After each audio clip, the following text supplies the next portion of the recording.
Hey, this is Michael, co-host of the Hellbound Podcast, or am I actually a Michael Chan doppelganger, as they've been called since the very beginning? I want to ask you all a question. What if this entire time you have been following the adventures of a Michael Chan doppelganger as he drags the prime Michael Chan, as he's called, as he drags the prime Michael Chan's friends all over the world, killing other Michael Chan doppelgangers and fighting, well, monsters. Now, you might ask, why would a Michael Chan doppelganger kill other Michael Chan doppelgangers? Aren't we all on the same side? And why would a Michael Chan doppelganger fight a well monster? Well, about the well monster, the Earth is Michael Chan's planet. Doppelganger or not, and Michael Chan will always defend the Earth. As for Michael Chan doppelgangers, do you really expect all Michael Chan doppelgangers to get along? Do you really expect a sparkly Michael Chan vampire to get along with an abtastic werewolf Michael Chan? I think not. Now, Alex Blackburn will never know if he's co-hosting this show with Michael Chan or Michael Chan. And neither will you, dear listener. So I'm just going to leave you guessing.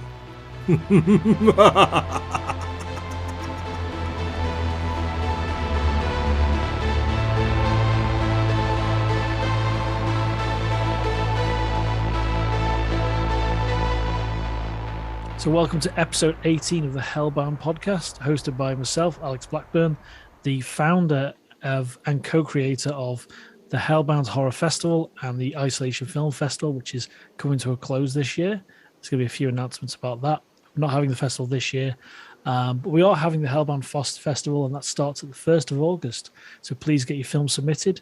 And I'm also joined by my amazing co-host and Star Trek canonized Starfleet officer Michael Chan. How are you doing, Michael? That's right. I am C-list actor Michael Chan. You can watch me on Star Trek Discovery Season 4, Episode 8. I am an official bona fide Starfleet officer.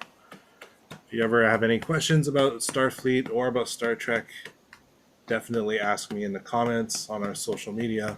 Happy to answer, if I'm allowed to. That's right. Starfleet secrets. Yeah, that's definitely something I kind of mentioned, highlighted before. That I want to ask you about the technical aspects and production, but we'll do that at some other point. I think we'll find a moment to do that. Yeah, one of these days. The first thing I wanted to talk about is it's Black History Month, and I saw my Instagram feed.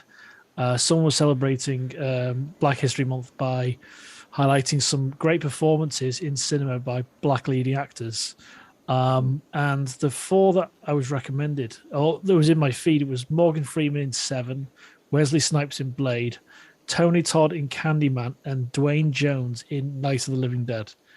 Four performances, which is fantastic. I know they're all men, but they're four for me that really hit home and how good their performances are. And especially Dwayne Jones in Night of the Living Dead, because if you watch that film, it really hits home because it's not necessarily because they think he's a zombie at the end. I think he gets killed at the end of the film, as I remember. But because, I think the people are shooting him because he's black at the end of that film. But yeah, four standout performances in cinema to celebrate Black History Month. Since we are a horror podcast, I'd recommend, if you haven't already, check out anything by Jordan Peele, who makes really good horror films. Also check out the TV show Lovecraft Country, which is a Lovecraftian cosmic horror, but starring a black lead. And also, on a non-horror tangent, watch Watchmen, the TV show. There's a black lead in that as well.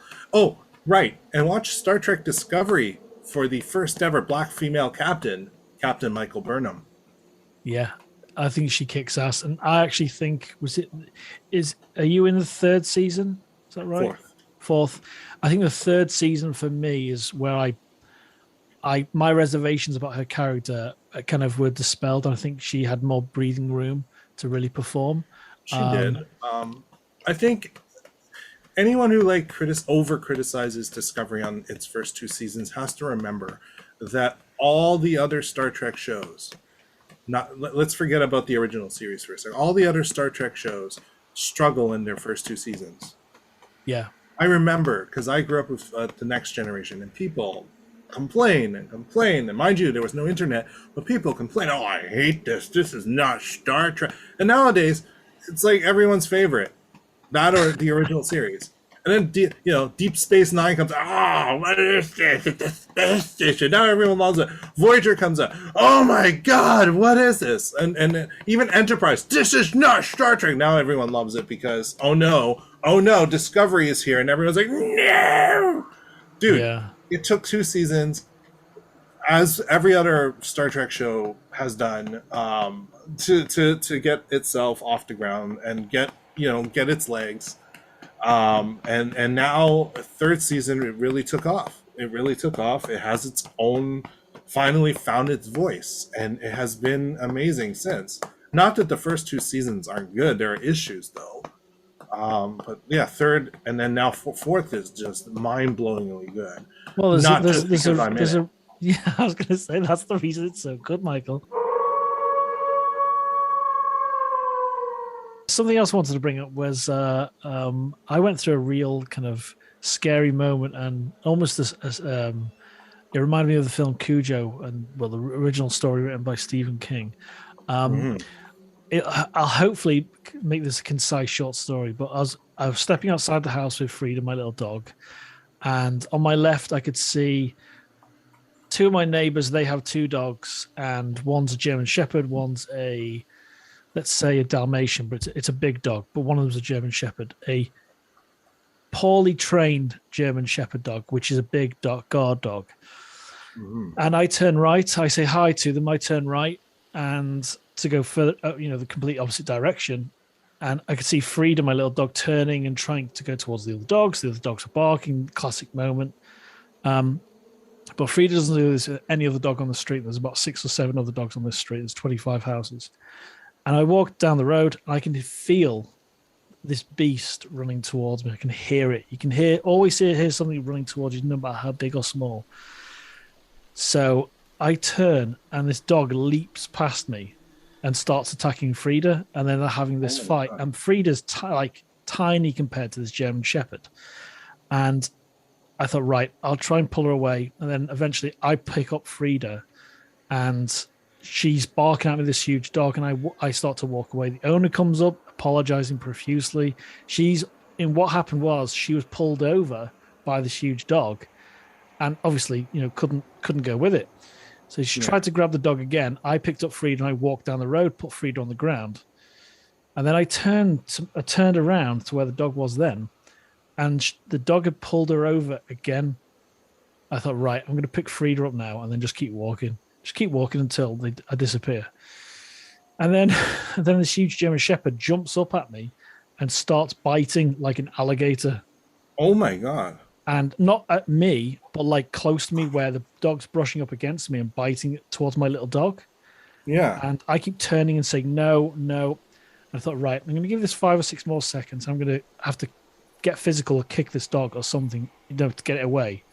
Because it was really quite violent. Like, it was foaming at the mouth. It was really violent. And then the owner came up and put the lead around the dog again, because they didn't have a lead on the dog. The first time. And then the second time, I thought, where's the lead around its neck? And they hadn't put it back on. So it was a shit situation, really. And I never really want that to happen, especially if it's a young child or someone that's not anticipating it. You will get knocked over by a dog like that, no matter how big you are. Yeah.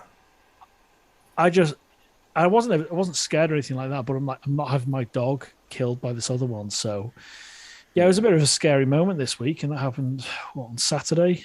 So yeah, it was a really horrible. I just thinking that there's a lot of young people, young families on the street that have kids that are like 10 or 11 that walk their dog. And if this happened to them, I just don't want to think about what happened. What would happen, you know?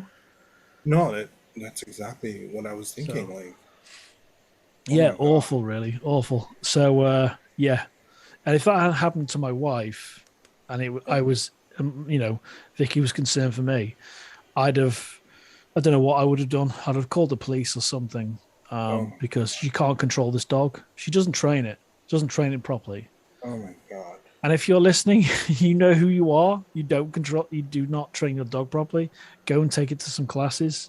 So it's just, I'm not saying the wrong dog, but really irresponsible owner, and that's what ruins pets for everyone. You know, this No, I agree. We had bad this whole images of certain dogs. You know, so battle over here last year. Tommy Chang, who's a friend of mine, a huge stunt guy and a martial arts guy in the industry. He has a it's not a pit bull, it's a American bully, which is not a pit bull. But like it got picked up off the streets by animal control and accused of being a pit bull and then like held it and wanted to like do stuff to it, and there was this whole fight to get him back to the family. And like within this battle was people fighting to basically get the ban on pit bulls removed too, because people are like, it's not the breed, it's not the animal, it's the owners. Now yeah, you wanna blame the type of animals because the type of owners who like these animals are jerks. You know yeah, what I mean? Like yeah, that's not fair. You can't do that because there are a lot of people who own pit bulls who are good people and train their pit bulls well. Anyway, so there was this whole mess last year, and thank God a lot of positivity, a lot of positive developments came out of it. But I always believe when it comes to animals, the owners and their relationship with their animals and how they teach their animals behave around other people. absolutely. And basically the animal's reflective of their owner. Yeah, It's never really the animal's fault. yeah, absolutely. I totally agree. And yeah, I'm sure. I really hope my neighbor will grow from this, because it. We got a really good. I don't know what your neighbors are like on your street, but we got a really good kind of neighborhood here. It's very it's like the Burbs without the comedy. It feels like the Burbs, in terms of, it's We not have like a people are being nosy, but people are all kind of looking out for each other, which is really nice to have. My neighbors, we don't talk too much with each other, but I mean, there's the friendly hellos, the oh my God, are you shoveling this much snow as well? Yes, oh man. And Yeah, but not the way you do it. but yeah, like, but if there's a crisis, and one time there was a little girl who was lost, and you know, um, cops were called, and and she didn't speak English, so we called out all the Asian people on the street to try to talk to her in different languages to try to find her home. Oh wow. So unfortunately, she wasn't a Cantonese speaker, so I couldn't communicate. So we had to find other Asians to help her get home. Oh wow. Yeah, the Did you cop find her? that they got was Mandarin, and he couldn't talk to her either. So obviously, a different East Asian. Oh wow, that's fascinating. Yeah. That's really fascinating. I want to do an Oh unboxing. yeah, absolutely. So I found this Takis. Hey, hey. I've never seen these in my neck of the woods. It's Takis Fuego. Are these chips? They don't. They're. Oh yeah, they curl the chip. They curl the chip. It's a curled.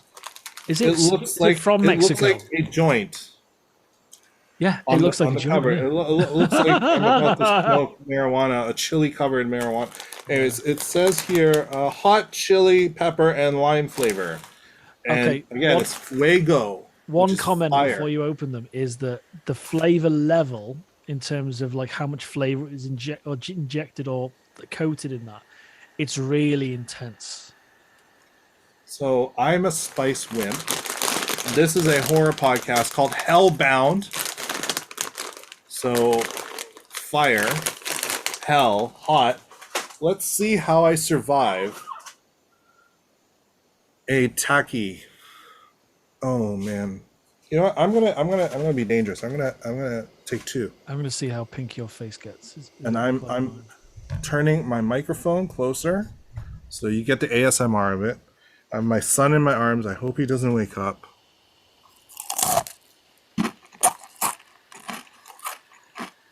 Okay. Kind of tastes like a Dorito. I'm surviving so far. I'm going to put the rest in my mouth.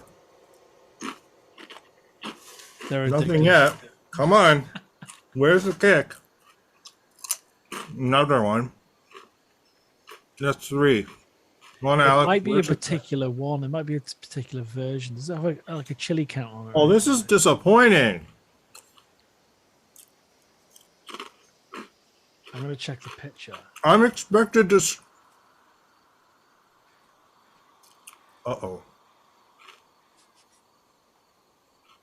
Uh-oh. You're building.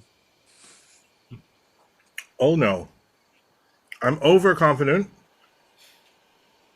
Oh, it's... Oh. Oh, my. Nice delay on that. Yep, it's a delayed heat. Oh, man. I should not have had 4. Oh. Oh. Oh. I have water. Oh. Oh.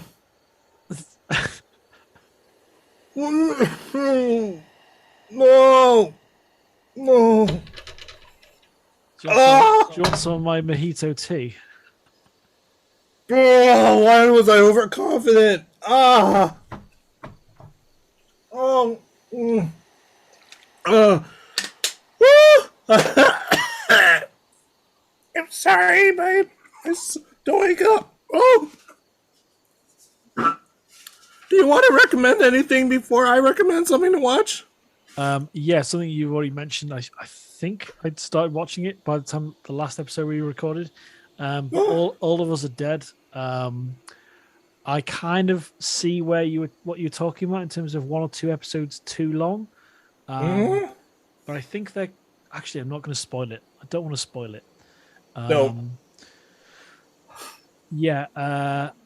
How do I describe where I am at without spoiling it for people? Past the music room. Okay. Okay. I know where you are. But yeah, I am absolutely loving it. Well, we are. Sorry, myself and Vicky, my wife, are absolutely loving it. And I've got to say, the performers in that show, the physicality of that show, and I just take my hat off to all the actors, all the makeup artists, the stunt performers. They're absolutely stunning in that show. I'd recommend everyone that has a Netflix account, really recommend All of Us Are Dead. And if you've already seen All of Us Are Dead, or now it's hurting my stomach. I'm gonna need to go to the toilet at some point. You're gonna be my bum hole is not gonna like this. Yeah. Oh. Okay, so on Netflix as well, my wife Jessica and I have started watching The Silent Sea, yet another South Korean horror show. It stars the really handsome dude from the subway station from Squid Game, who is also one of the stars in Train to Busan.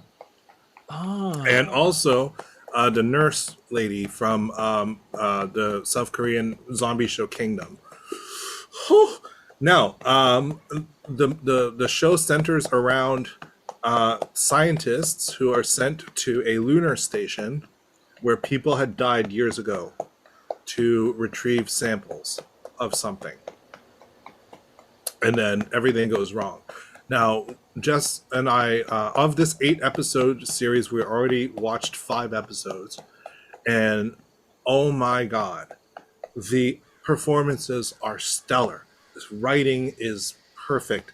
You have this incredible claustrophobic feeling the entire time. They make the station look vast and huge, yet you feel trapped in its vastness. There are camera angles and shots that make you feel uneasy. You never once feel at ease when watching this show. And that is an accomplishment. And the pacing, when you look back on it, is actually kind of slow. But you never feel that way because you're so on edge that it feels like everything's going quickly when it's not. but things Okay. do progress. Each episode moves the story forward at the right increment, I believe, so far. And the answers that are popping up they make sense. They're not like nonsensical bull crap. And every single episode, we just want to watch more. We want to binge this, and with 2 kids and sickness in the family right now, some stupid virus going around Ontario that's not COVID. It's hard, but we want to binge it so bad. I highly recommend you start this show if you want something new and something, tense to watch. Lots of fun. Yeah, that sounds great. It does look good. I thought I recognized the actor. I'm not sure what his name is, but he is terrific in as the subway guy in Squid Game. Yeah, that looks fantastic. I've been watching. I've been binging. When Vic goes to bed a little earlier than I'm watching a '60s show called The Invaders. I think I may have mentioned it before, but a guy tries to take a shortcut home. He's an architect. He's on this huge trip across America. He falls asleep in his car in this diner car park in the middle of nowhere. And when he wakes in the middle of the night, like an hour later, he sees an alien spacecraft landing, and it's the beginning of an invasion of Earth. And no one believes him. It's written by the same guy. I think it's Quinn Martin who created The Fugitive, the original series that the movie's based on. And it's all about this guy and no one believing him and investigating it and trying to convince the government, the police, anyone that comes across these people. And they've got slight deformities, so their human form isn't quite perfect. So he spots them, and it has its own law. And when one of them dies, say you kind of shoot one of them, then it basically just burns, just disappears, and leaves a patch like a scorch mark on the ground. So there's no evidence of them existing when they die. So it's him trying to gather evidence.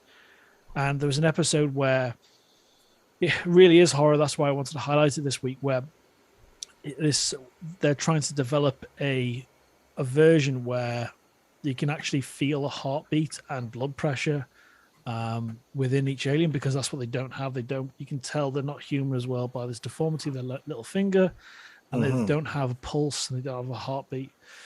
And through this, you see the original form of the aliens the first time in a season and a half, and there's loads of episodes. So in the second season, which is 22 episodes, halfway through, there's this episode where it's all like bathed in broken light, showing this kind of deformed monster. But it's not a monster, it's actually the alien's original form that's reverting back. And it's the first time. And I remember watching this show like 15, 20 years ago on repeat on BBC Two in the UK. And it was really fascinating to see what the alien's form was. It was it's like is it the race in Star Trek called, they have the phage, that disease called the phage?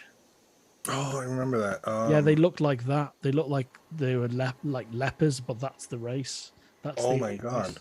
So yeah, great episode of that show. That's called The Invaders. And then they brought the actor back for, I think it was one of the second to last seasons of the X-Files, and I swear he's wearing the same suit he wore in the first season of that show in the X-Files. So it's I'll have to check that back. But yeah, that's a great show, The Invaders. So that's what I've been watching recently. Sadly, this real horror that's happened this week when we record, and that's the invasion of the Ukraine by Russia. So we stand with Ukraine. We want, we do. Everyone needs to be treated equally. It leaves the country, so please look after each other in the Ukraine. And I wish we could do more in the UK, because there's a lot of self-serving countries and people just look after themselves. So I know there is support, but it's slow in happening, and it's insane. The whole situation is insane. It is. I got a couple of friends that are fleeing Ukraine at the moment. And thankfully, they came over to the UK, and I've got friends in Poland that are supporting people from the Ukraine. So seek help where you can. And I hope you stay safe when we get past this situation and things change for the right reason, because it's absolutely disgusting what's happening. And, there's hopefully it never gets to the worst case scenario, because then we just will cease to exist as a race. as a population on this planet. I just wanted to highlight that because it's something I I'm strongly going to say enjoy and two wanna things support. about it. Yeah, sure. First of all, to those of you who are using TikTok to spread misinformation about the situation in Ukraine, especially those of you who are using video game footage and passing it off as real, shame on you. This is a real life crisis. You should not be using it to get likes, to get views, to get followers. You should not be using it to spread lies. What we need is the truth, and that's it. So what you're doing is disservice to humanity. Shame on you.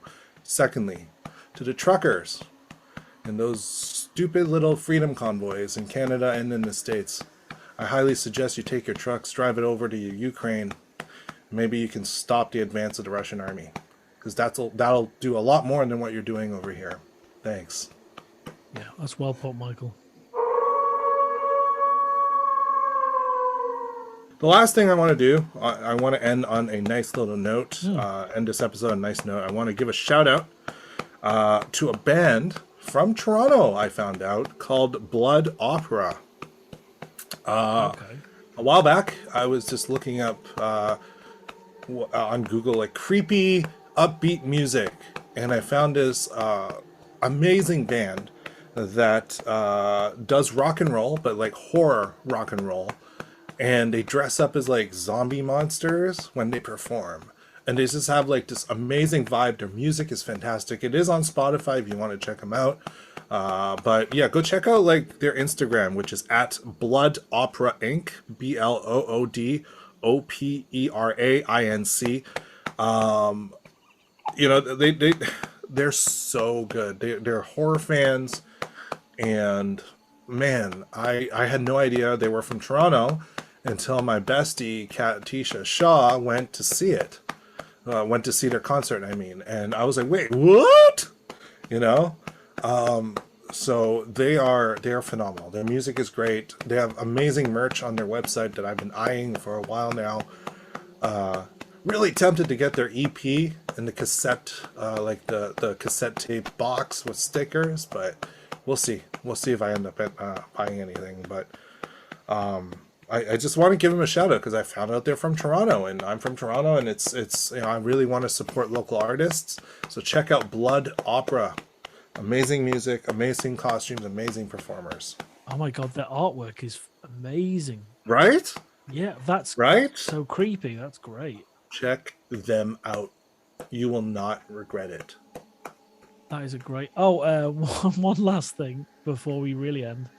Can you tell the audience what that sound is? That repetitive sound that you've been hearing throughout the entire episode. Yeah. The little tapping. The tapping is me patting my newborn son's back to make sure he stays asleep, so he doesn't wake up and start screaming. That's great. That's great. So if I apologize for those of you who get annoyed by repetitive sounds. We're keeping all of it in. Oh no, I want you to keep it in, but there are some people are gonna be like, is that like an audio problem? No. It's called the dad life, guys. Yeah.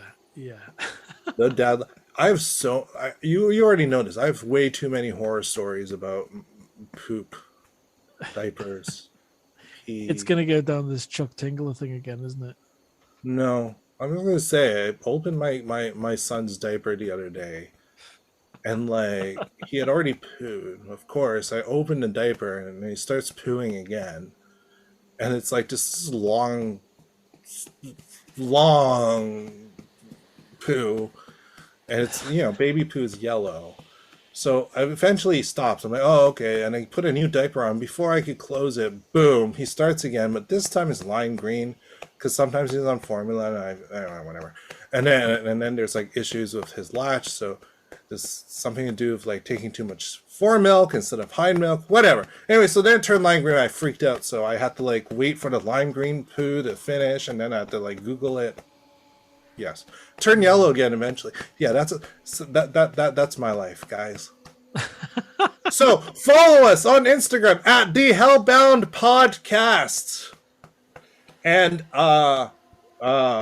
Yes, if you have any horror cosplays, horror makeup, horror anything you want to have featured on our social media, please send us a private message on Instagram. Again, that's at the Hellbound Podcast. Harness to darkness. I will stop talking about poop now.